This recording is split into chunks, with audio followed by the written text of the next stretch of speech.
मोदी विरोधियों ने हार की वजह ढूंढ ली है और शपथ से पहले सामूहिक इस्तीफे का प्लान बना लिया है। दरअसल पटना से लेकर सोशल मीडिया तक ऐसी ही चर्चाएं चल रही हैं। आरजेडी नेता तो ये भी कह रहे हैं कि 25,000 वोट हर ईवीएम में पहले से ही पड़े हुए थे। कौन कौन से और शिगुफे चल रहे हैं इस रिपोर्ट में देखते हैं। 25,000 वोट हर ईवीएम में पहले से मौजूद था। 25,000 हर ईवीएम में, और इसके बावजूद भी हमारे 25 जीत गए, तो हम लोग इसको सौभाग्य समझते हैं। लेकिन देश का दुर्भाग्य है कि देश जा कहाँ रहा है। हर ईवीएम में पहले से 25,000 वोट होने का शिगुफा छोड़ने वाले आरजेडी नेता जगदानंद सिंह लाखों की कार में बैठकर निकल गए। मगर जब समीक्षा बैठक में तेजस्वी यादव ने ये पूछा कि अगर मुझसे अच्छा कोई पार्टी चला सकता है तो मैं एक कार्यकर्ता के रूप में काम करने के लिए तैयार हूँ। पार्टी के नेताओं का जो फैसला होगा वो मुझे स्वीकार है। तब किसी ने तेजस्वी यादव की नीतियों पर सवाल नहीं उठाए और न ही ये पूछा कि आखिर 25 सीटें ही क्यों आरजेडी की रह गयी। वैसे दूसरा शिगुफा सोशल मीडिया पर यह भी चल रहा है कि आरजेडी को चुनावी नतीजे मंजूर नहीं, इसीलिए जीते हुए विधायक सामूहिक तौर पर इस्तीफा दे सकते हैं। शिगुफे के तौर पर एक समीकरण भी सामने लाया जा रहा है जिसमें हवाई दावा है कि नीतीश कुमार आरजेडी के साथ मिलकर सरकार बना सकते हैं और इसके लिए कुल आंकड़ा 127 सीटों का बताया गया है।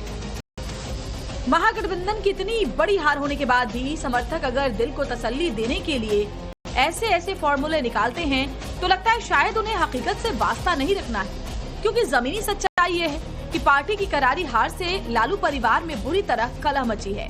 रोहिणी आचार्य के परिवार और पार्टी से संबंध तोड़ने के बाद पटना से 1700 किलोमीटर दूर मुंबई पहुंच गई, जबकि संजय यादव और अमीश को अब भी तेजस्वी का सपोर्ट है। जो समीक्षा बैठक आरजेडी की हुई थी उसमें भी संजय यादव मौजूद थे और अभी आप देखिए तेजस्वी यादव का एक पोलो रोड का ये आवास है। अभी भी रमीज और संजय यादव दोनों इसी आवास में है और जो बातें आई कि अगर परिवार के अंदर रोहिणी आचार्य जो बेटी है लालू यादव की, अगर उनके तरफ से कई सवाल उठाए गए तो ऐसे में परिवार हो सकता था कि परिवार भी संजय यादव से दूरियां बनाता, लेकिन ऐसी स्थिति नहीं दिखी है। लालू की बेटी रोहिणी आचार्य का गला रो रो कर बैठ गया है। वो ट्वीट कर ऐसे लोगों की नीयत पर सवाल उठा रही हैं जो फैमिली एपिसोड में सुर्खियां पाने की कोशिश कर रहे हैं। बेटियों को कितना घंटा कितना दिन मायके में रहना चाहिए, खाली इसका हिसाब बताइए। भाई पर्व त्योहार उत्सव पर शादी ब्याह में आना चाहिए, फिर नहीं जाना चाहिए। हम वहाँ पे बैठते हैं, हम आपके घर में बैठते हैं। यार मैंने जो लगा जवाब दिया, अगर इसमें आपको कोई ऑब्जेक्शन है, बुरा लगा तो वो दूसरी बात है। तो ये तो आप नहीं बोले कि शादीशुदा महिला लोग को, शादीशुदा बहन बेटी को अपने बाप को किडनी नहीं देना चाहिए, ये तो आप नहीं बोले। नहीं, मैं किडनी का ये बोला कि लालू यादव को किडनी देने के लिए मैं भी अपना किडनी दे दूंगा। आइए दीजिए। जब देने का बात आया तो बेटा भाग गया और आप आए किडनी देने के लिए। तनाव बीजेपी और जेडीयू के बीच भी बताया जा रहा है। वजह स्पीकर पद बन रहा है। सूत्रों का दावा है कि स्पीकर और डिप्टी स्पीकर का पद बीजेपी मांग रही है, लेकिन जेडीयू भविष्य में किसी तरह की तोड़फोड़ की आशंका के चलते स्पीकर का पद बीजेपी को देने के लिए तैयार नहीं है। वैसे चर्चाएं चल रही हैं कि नीतीश कुमार सीएम, सम्राट चौधरी और मंगल पांडे डिप्टी सीएम, जबकि बीजेपी के प्रेम कुमार विधानसभा के स्पीकर बनाए जा सकते हैं। सहमति बनाने के लिए जेडीयू सांसद संजय झा और ललन सिंह के साथ बीजेपी के टॉप लीडर्स की 2 घंटे तक बातचीत हुई और फिर इसी के बाद नीतीश कुमार 20 नवंबर को होने वाले शपथ ग्रहण समारोह की तैयारियों का जायजा लेने गांधी मैदान गए। यही वो मंच है जहां पर मुख्यमंत्री नीतीश कुमार शपथ लेंगे 20 तारीख को। ये आप देखिए उसी की तैयारी यहां पर मंच पर चल रही है और सामने ये पूरा जो आप मैदान देख पा रहे हैं, ये पूरा मैदान जो दर्शक हैं, जो खास करके बिहार की आम जनता है, वो यहाँ पर मौजूद होंगे। सभी लोगों के लिए यहाँ पर देखिए कुर्सियां लगाई जा रही है, कारपेट बिछाए जा रहे हैं। इधर बिहार में 0 सीट पाने वाले प्रशांत किशोर 3 दिन बाद कैमरे के सामने आए। प्रशांत किशोर ने कई सारे मुद्दों पर सफाई दी और अपनी कमियों को सुधारने का संकल्प भी लिया। प्रशांत किशोर ने जेडीयू के 25 सीट जीतने की सूरत में राजनीति से संन्यास वाले दावे पर भी नई थ्योरी ला दी।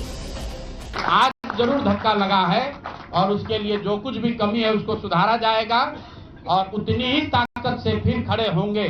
अगर आप ये कुछ लोग ये सोच रहे हैं कि मैं बिहार छोड़ दूंगा, तो आपका ये भ्रम है। अंग्रेजी में एक फ्रेज है, you are not defeated till you quit.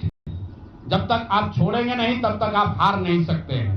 तो प्रशांत किशोर की और जन सुराज में मेरे साथ जुड़े हुए साथियों की बिहार सुधारने की जो जिद है, उस जिद के सामने दूसरा कुछ भी इस जीवन में नहीं है।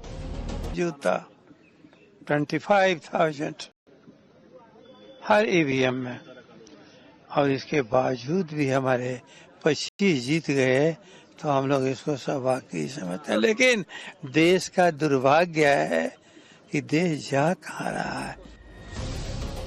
हर ईवीएम में पहले से 25,000 वोट होने का शिगुफा छोड़ने वाले आरजेडी नेता जगदानंद सिंह लाखों की कार में बैठकर निकल गए। मगर जब समीक्षा बैठक में तेजस्वी यादव ने ये पूछा कि अगर मुझसे अच्छा कोई पार्टी चला सकता है तो मैं एक कार्यकर्ता के रूप में काम करने के लिए तैयार हूँ। पार्टी के नेताओं का जो फैसला होगा वो मुझे स्वीकार है। तब किसी ने तेजस्वी यादव की नीतियों पर सवाल नहीं उठाए और न ही ये पूछा कि आखिर 25 सीटें ही क्यों आरजेडी की रह गई।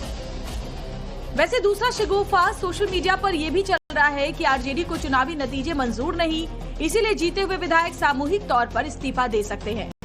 शिगुफे के तौर पर एक समीकरण भी सामने लाया जा रहा है, जिसमें हवाई दावा है कि नीतीश कुमार आरजेडी के साथ मिलकर सरकार बना सकते हैं और इसके लिए कुल आंकड़ा 127 सीटों का बताया गया है।